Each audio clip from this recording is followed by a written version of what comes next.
an inch wide, and a mile deep.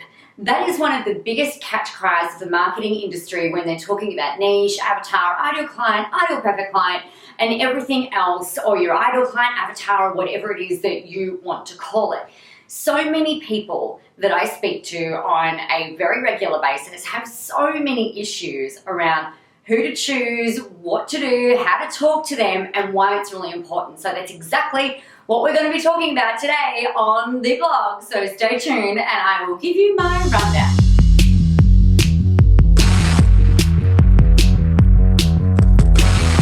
Hey, thank you so much for joining us today. Now, one of the really big things that I come across in the conversations that I have with business owners nearly every single day is that they don't really know how to articulate who it is that they're talking to. They don't know how to come up with the problems that their people are going through, how to write to them, how to create content, how to come up with ideas.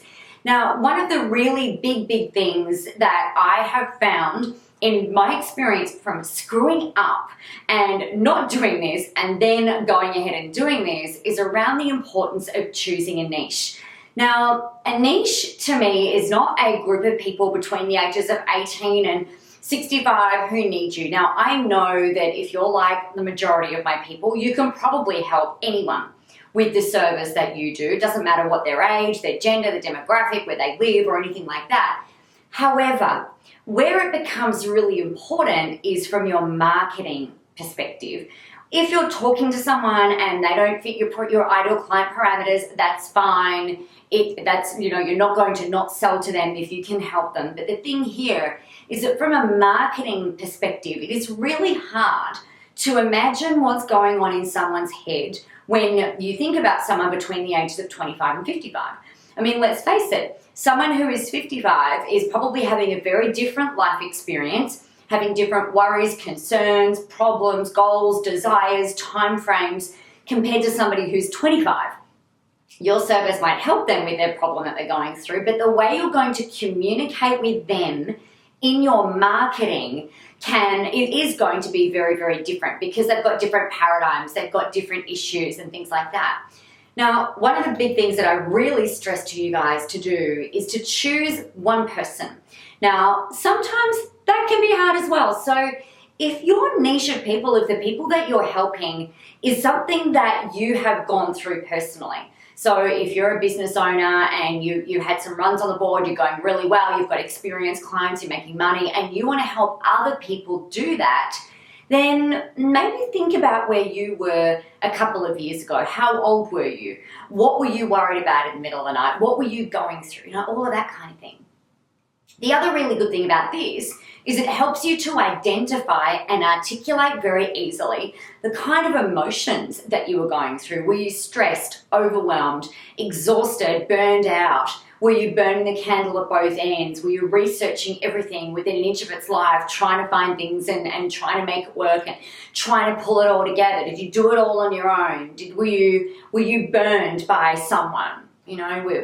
Whatever it is that you were going through, there are probably lots of other people who are going through that thing that you went through maybe 1 to 5 years ago. So that's often a great way to choose a niche. Let's say that it's not though, right? Let's say that you're working with people that are going through something that you have not, it's not a pathway that you've personally experienced. So what you want to do is have a think about, right, who is the exact person that I would like to work with? And let's pretend for a moment that they're a 35-year-old woman. Now, I'm going to be very generalistic in order to be able to paint you an example.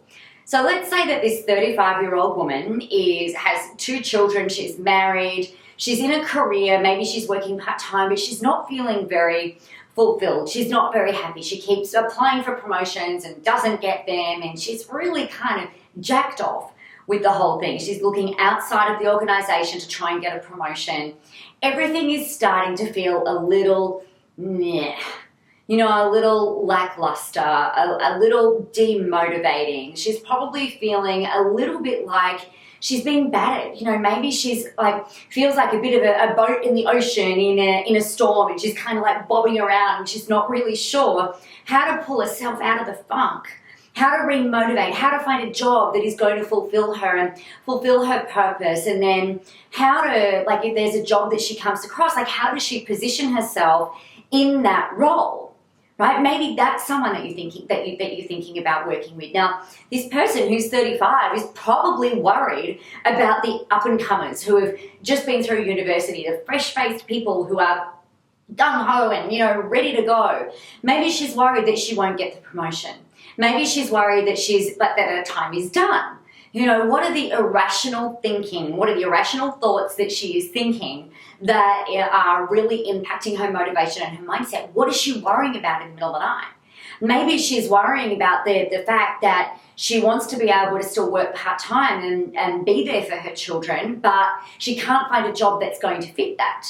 Maybe she's worried that her husband might lose his job because if things are on the rocks, then, it's all going to come down to her. Maybe she's worried that if she doesn't contribute to the family financial household, that somehow she's worth less than what her partner is. Maybe she's worried about having to go and find out where to go and get some more qualifications, and what if she doesn't get through the course, and what if she doesn't pass, and what if she goes and spends all of this time and money learning and educating and upskilling, and it's really not what it is that she wants to do. What if she's worried about losing face with her colleagues and friends and things like that because maybe they're all accelerating at a faster level? When you really think about that particular person, like just from the examples that I've reeled off the top of my head, you can see how you're going to be able to create really powerful, engaging and educational-based marketing that is going to help her. It's really easy then to sit yourself, for you to become her and imagine what she's thinking and imagine what she's going through and imagine what her goals are and where her stumbling blocks are. Now, again, like I said, like if that's who you're talking to, you might then be approached or have somebody request help from you who's, 45 years old. Excellent, that's fine. There would have been elements in your marketing that resonated with that person. Maybe a gentleman comes and asks you to help, but you've been marketing primarily to women.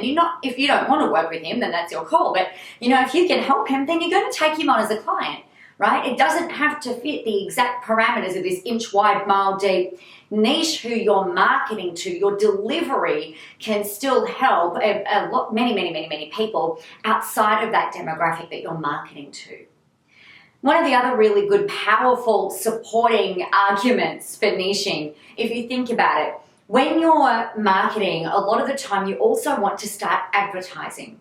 Now, if you know what this person is looking at in their leisure time, if you know the kinds of people that they're following, the kinds of things they're looking at for inspiration and motivation, you can then use those interests in your Facebook advertising, right? So in Facebook ads, you can go in there and you can do interest targeting. So you could target specific magazines, you can target specific employers, you can target specific industries, businesses, like specific banks, for example. You can go and plug that stuff in there. You can target industry leaders, you can target coffee, So there's different things that are going to give you clues along the way that when you utilize all of that information, it makes your marketing more powerful. It makes your advertising more powerful. It makes it so much easier for you to come up with content, for you to create content, for you to imagine that you actually become that person. I promise you. Now,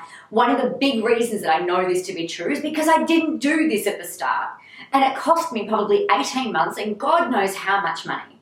My marketing wasn't working, my advertising wasn't working particularly well because I kept resisting this whole niching concept because I was like, you know what, I can help anyone. It doesn't matter. Like I said, the same things that you have probably said when you're thinking about your marketing.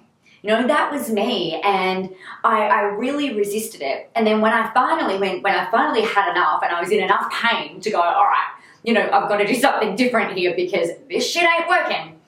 I finally have gone, all right, I'm going to go and interview 10 women that fit my ideal client parameters. So between the ages of 35 and 45, been in business for a while, not marketing themselves, or a bit scared about how to stand out. They don't know how to write their copy. They don't know how to advertise.